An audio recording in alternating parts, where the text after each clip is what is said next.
आज Doubtnut app download करें। Doubtnut पर अपने सभी गणित, रसायन विज्ञान, भौतिक विज्ञान और जीव विज्ञान के डाउट्स का करो सफाया। बस प्रश्न की फोटो खींचो, एक ही प्रश्न को क्रॉप करो और तुरंत वीडियो सोल्यूशन पाओ। अभी डाउनलोड करें। हेलो दोस्तों, हमारा प्रश्न है कि अर्धचालकों को गर्म करने पर उनकी विद्युत चालकता किस प्रकार प्रभावित होती है। ठीक है, तो हम जानते हैं कि अर्धचालक क्या होते हैं। अर्धचालकों की चालकता जो है चालक और विद्युत रोधी के बीच में होती है। ठीक है, और अर्धचालक क्या क्या होते हैं। अर्धचालक होते हैं जर्मेनियम, ठीक है, जर्मेनियम और सिलिकॉन, जर्मेनियम, सिलिकॉन, गैलियम, ठीक है, गैलियम और gallium arsenide, gallium arsenide, arsenide और gallium phosphide, gallium phosphide, phosphide. ठीक है, ये क्या है, कुछ अर्धचालक पदार्थ हैं। ठीक है, और अर्धचालक में जो चालन बैंड होती है और संयोजकता बैंड होती है, ठीक है, उनके बीच में क्या होता है, एक एनर्जी गैप होता है, उसको बोलते हैं वर्जित ऊर्जा अंतराल। ठीक है, तो आइए हम इसे चित्र के माध्यम से समझते हैं।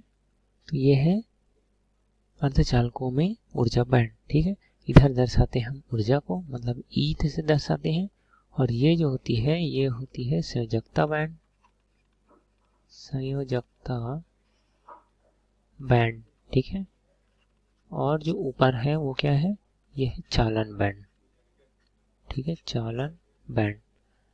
तो अर्धचालकों में क्या होता है, परम शून्य ताप पर क्या होती है कि चालन बैंड में एक भी इलेक्ट्रॉन नहीं होते हैं। ठीक है, तो यहाँ पर देख लेते पहले कि चालन बैंड और संयोजकता बैंड के जो बीच में जो गैप होता है उसको बोलते हैं वर्जित ऊर्जा अंतराल, वर्जित ऊर्जा अंतराल बोला जाता है। ठीक है, और यह जो ऊर्जा अंतराल है वह सिलिकॉन और जर्मेनियम के लिए अलग अलग होता है। ठीक है, तो यहाँ पर हम देख लेते हैं जो जर्मेनियम के लिए है उसका मान होता है 0, जर्मेनियम के लिए 0.78 फॉर जर्मेनियम लिख देते हैं। ठीक है, और ये है 1.17, ये होता है इलेक्ट्रॉन वोल्ट, इलेक्ट्रॉन वोल्ट होता है जर्मेनियम के लिए, और 1.17 इलेक्ट्रॉन वोल्ट होता है सिलिकॉन के लिए।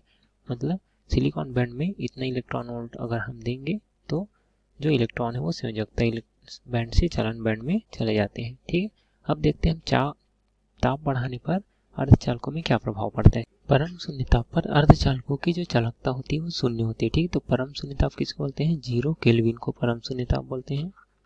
ठीक है, परम शून्य ताप है। ठीक है, 0 केल्विन, या फिर अगर इसको सेल्सियस में लिखे तो कितना हो जाएगा, -273 डिग्री सेल्सियस हो जाएगा। ठीक है, ये 0 डिग्री केल्विन है। ठीक है, तो इस ताप पर जो संयोजकता बैंड है उसमें इलेक्ट्रॉनों की संख्या क्या होती है, 0 होती है। ठीक है, मतलब इसमें जो इलेक्ट्रॉन होते हैं वह संयोजक बंध के रूप में होते हैं। ठीक है, इसमें कोई खाली इलेक्ट्रॉन नहीं होते हैं। ठीक है, स्वतंत्र इलेक्ट्रॉन नहीं होते हैं।